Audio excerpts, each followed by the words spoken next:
여러분 안녕하십니까.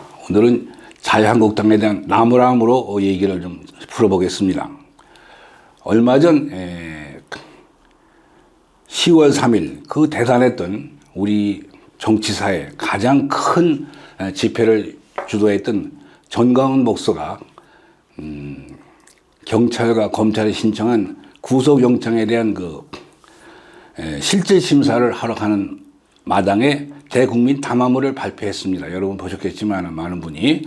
근데 전광훈 목사가 뭐라고 얘기를 하냐면 자기들은 뒤에서 후원하는 세력이고 앞장서서 싸우는 것은 자유한국당인데 이 연말에 세 가지 악법, 그러니까 예산안, 공수처법, 그에 앞서 선거법 통과를 전후해서 자기들이 여의도에 집회에 가려고 했더니 자유한국당에서 자기들 알아서 한다고 오지 말라 해서 자기들은 잘 싸우지라 믿고 안 갔고, 근데 그 다음에 또 기가 막힌 것은 자유한국당에서 통보가 왔다는 겁니다.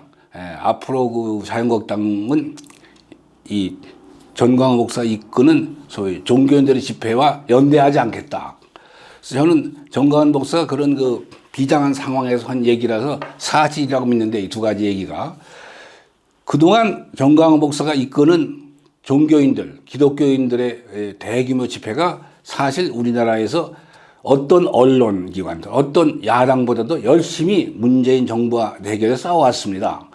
그러니까 그것에 대해서는 아마 자유한국당 누구도 부인하지 못할 것이고, 근데 이 자유한국당이 왜 어떤 시기심에서 그랬는지 또는 경쟁심에서 그런지 그 어느 것이든 간에 대단히 어리석은 판단이 아닌가 생각합니다. 지금 한 사람이도 서로 맞잡고 힘을 합쳐서 싸워도 역부족한 상황에서 왜 그런 그 종교인들에게 참 유감스러운 언행을 했는지 참을 알 길이 없고요.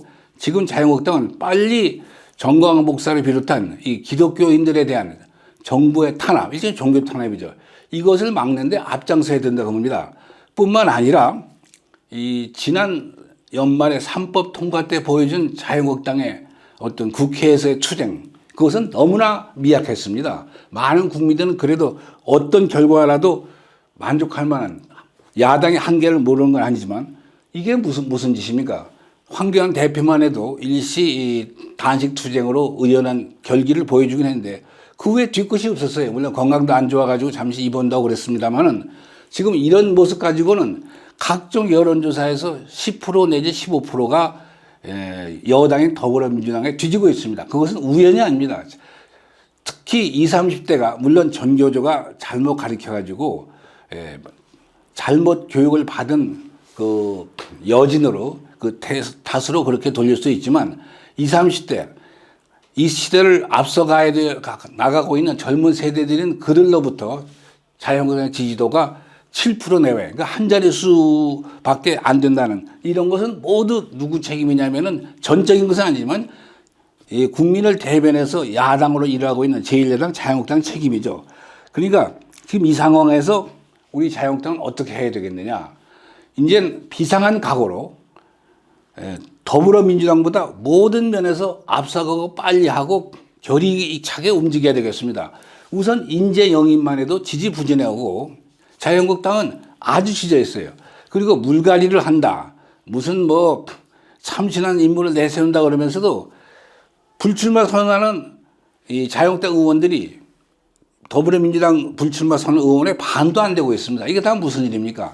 그리고 황교안 대표 한 사람의 움직임만 해도 뭐 종로에 나온다, 뭐 불출마한다 여러 가지 설이 있는데 국민 여러분에게 정말 납득할 수 있는, 그리고 강렬한 인상을 주는, 나를 믿어라, 나를 따르라, 이런 어떤 확고한 지도력을 보여주지 않으면은 지금처럼 인기 자체가, 지지도 자체가 그렇지 않아도 뒤떨어져 있는데 그런 모습조차 없으면은 이것은 선거는 하나만 합니다. 현재 한나라당이 108석을 가지고 있는데 현재 의석수는 국회 3분의 1, 개헌 저지선을 가까스로 넘어 있죠. 그런데 과연 우리가 궁금해하고 걱정하는 것은 개헌 저지선이나마 확보해서 나가겠느냐. 바꿔 표현하면은 3분의 1이 100석이니까 100석이나마 이런 모습으로 가겠는가. 지금 군소 야당들은 전부 말이 야당이지 관제 야당 또는 어용 야당입니다. 둘러리 정당이죠. 더불어민주당이라는 집권당의 이중대, 삼중대 역할을 해서 자유한국당은 참으로 어려운 입장에 있는 거 우리가 잘 알고 있습니다.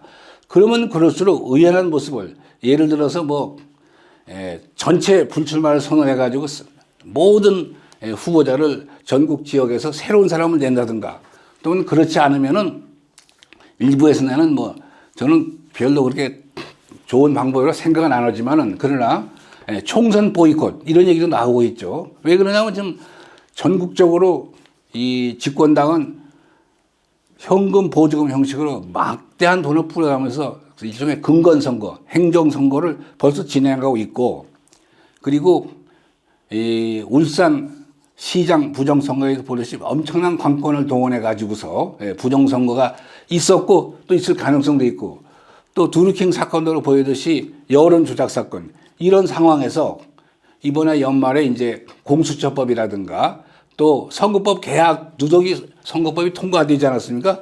그 누더기 선거법은 완전히 헌법을 깨가면서 헌법을 위반해가면서 헌법재판소가 정해준 소위 선거구를 획정하는데 인구 상한선, 하한선 이런 기준을 완전히 무시하고 공수처법을 통과시키기 위해서 호남 지역에 있는 군소회장들에게 절대 당신들의 의석수를 지역구 의석수를 줄이지 않겠다. 그러니까 이 얘기는 뭐냐면은 헌법에 위반되더라도 당신의 지역구 의석은 그대로 차기 21대 선거에서도 의석수를 줄이지 않게 바꿔는 지역구 획정할 때 헌법에 위반되더라도 무시하고 보존하겠다.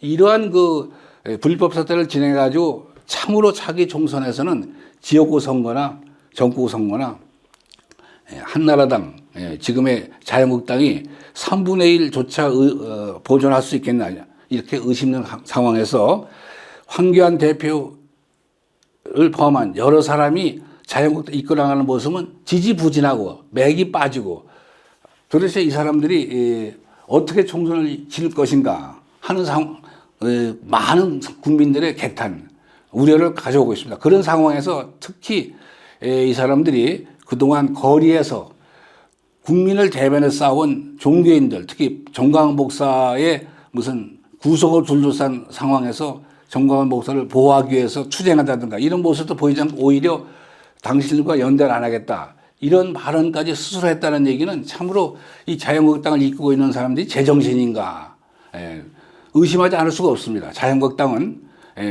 많은 보수 세력에 어떻든 대변에서 앞장서 싸울 수밖에 없는 그런 절실한 상황에 있는 것을 잘 자각을 하고서 지금부터라도 이제 3개월 남은 동안 최선을 다하시기 바랍니다. 그리고 이 기회에 말씀드리고 싶은 것은 무슨 이재, 홍준표니 여러 사람들이 각종 단체를 만들고 또 한편에서는 무슨 조원진이 홍문정의 무슨 우리 공화당 이런 그 분파적인 움직임이 있는데 그 사람들이 똘똘 뭉쳐서 힘을 합친다면 좋겠지만 그것이 그런 의도가 아니고 자꾸 자유한국당을 음해하고 자유한국당을 끌어내리는 그런 역할을 하면 결국은 그것은 더불어민주당의 그 사람들까지도 더불어민주당의 2중대 3중대밖에 되지 않습니다. 그러니까 더욱 자유한국당은 그럴수록 그런 여러 또 안철수가 이제 정계를 복귀한다고 하고 그렇으니까 중심적인 역할을 하려고 한다면 그럴수록 자유한국당은 좀 더 발빠르게 그리고 의연한 자세로